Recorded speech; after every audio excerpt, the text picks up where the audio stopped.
सदका नबी का मेरी झोली में डाल दो, हम कादरी फ़कीर है या गौसे आज़म।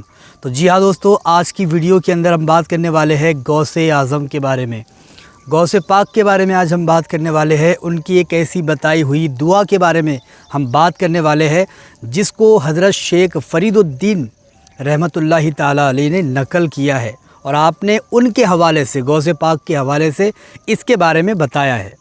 आप फरमाते हैं कि गौसे आज़म ने इसके बारे में फ़रमाया कि जो कोई भी इस दुआ को लिख करके अपने पास रखेगा, सिर्फ लिखने की बात हो रही है, पढ़ने की बात नहीं हो रही है, और इसको कोई भी रख सकता है, बच्चा हो, बूढ़ा हो, नौजवान हो, चाहे कोई भी क्यों ना हो, रख सकता है। ठीक है, अब इसके फ़ायदे क्या क्या है वो भी हज़रत बाबा शेख फ़रीदुद्दीन ने बताए हैं।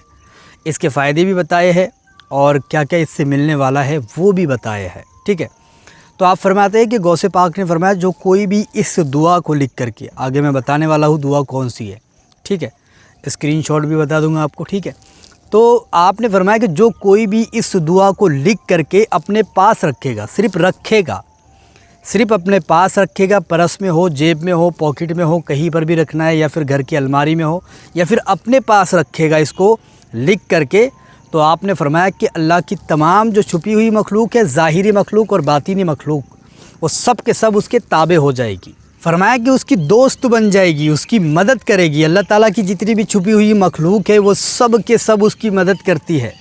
इसको लिख करके अपने पास रखने वाले का इतना बड़ा फ़ायदा है कि अल्लाह की छुपी हुई मखलूक उसकी मदद कर रही है। तो मखलूक है कौन सी? जिन मखलूक है, फ़रिश्ते मखलूक है, और भी बहुत सारी अल्लाह ताला की मखलूक है। ये सारी की सारी आपकी हिफाजत करती है, आपकी मदद करती है।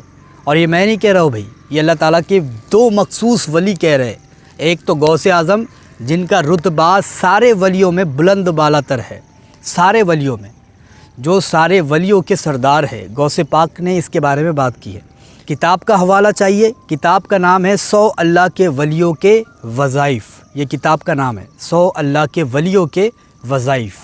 और आगे आपने फरमाया कि अगर इसको लिख करके अपने पास रखे और उसके दुश्मन हो जो उसको परेशान करते हो, धमकियाँ देते हो, मारने की धमकी देते हो, या फिर उस पर कर्ज़ हो, ये सारी चीज़ें उसमें लिखी हुई है कि जिस पर कर्ज़ हो, जिसके दुश्मन बहुत ज़्यादा हो, परेशान करते हो, सताते हो, और उसके घर पर आके धमकियाँ देते हो, तो उसको चाहिए कि इसको लिख करके अपने पास रखे।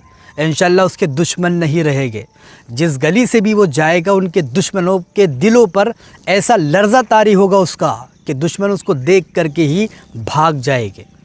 ये भी उसके अंदर लिखा हुआ है कि उसके दिल पर उनके जो दुश्मन होते हैं, जो उनको धमकियाँ देते हैं मारने की और कुछ और करने की, उनके दिलों पर अल्लाह ताला ऐसा लर्ज़ा डाल देगा जिसकी वजह से वो भाग जाएंगे और उसका मुकाबला ही नहीं कर पाएंगे।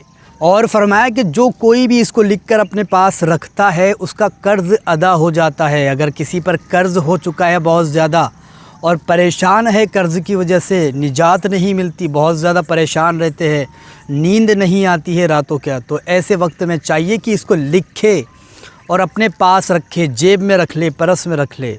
इंशाअल्लाह उसका जो कर्ज़ है वो अदा हो जाएगा, कर्ज़ उसका फिट जाएगा। तो ये सारी चीज़ें हमको इसके अंदर देखने को मिलती है। अल्लाह ताला की मखलूक आपकी हिफाजत करती है, आप अल्लाह ताला के अमन व अमान में रहते हैं।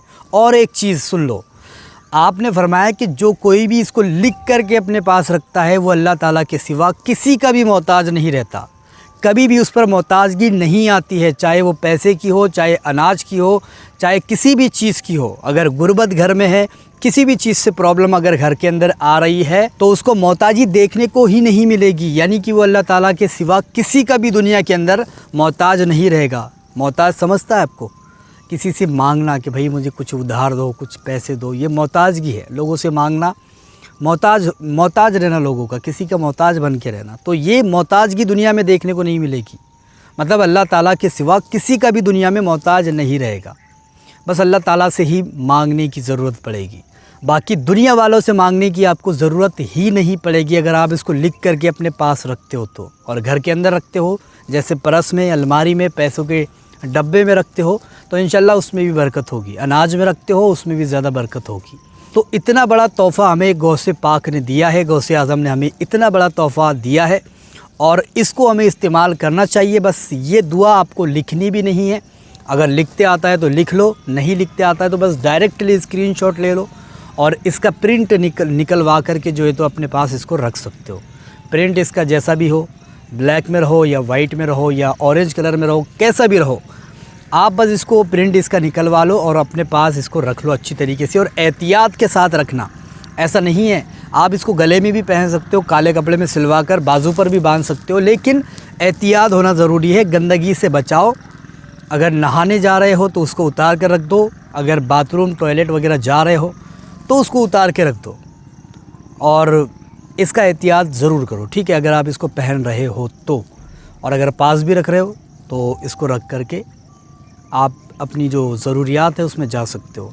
सोते वक्त भी इसको उतार करके रख दो तो बेहतर रहेगा, क्योंकि सोते वक्त भी इंसान कभी कभी नापाक रहता है, कुछ हो जाता है, ठीक है, गड़बड़ हो जाती है, तो इसको उतार कर रख दो, बेहतर यही है। जब आप पाक हो फिर से इसको पहन लो, इंशाल्लाह आपकी हिफाजत रहेगी और आपको किसी का भी मोहताज नहीं होना पड़ेगा। तो ये बहुत बड़ा जो है तो मैंने कमाल का अमल आप लोगों के सामने रखा है।